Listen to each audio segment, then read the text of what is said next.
Should you target VC-funded startups as export clients? Yes, you should, but the only type of startup that would make sense for export is a startup involved in physical products. Obviously, I'm not talking about tech startups here. The only type of startup that I'm talking about would be a physical product startup that's involved in a category like pet products, car accessories, food, etc. I've had many clients that are startups, and I can tell you from my personal experience the advantages and disadvantages of these types of customers. Let's start with the advantages. One of the best parts about working with a small startup is that they're easy to approach.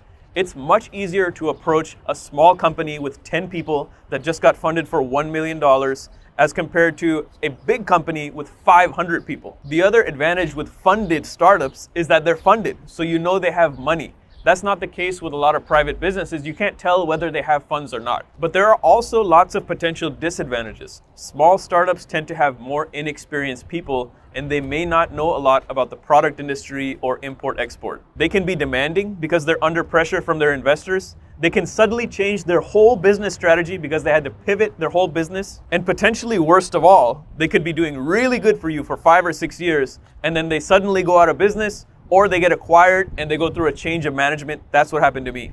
The bottom line, targeting funded startups is a good idea. They're riskier than corporate clients, but when they succeed, you can profit massively.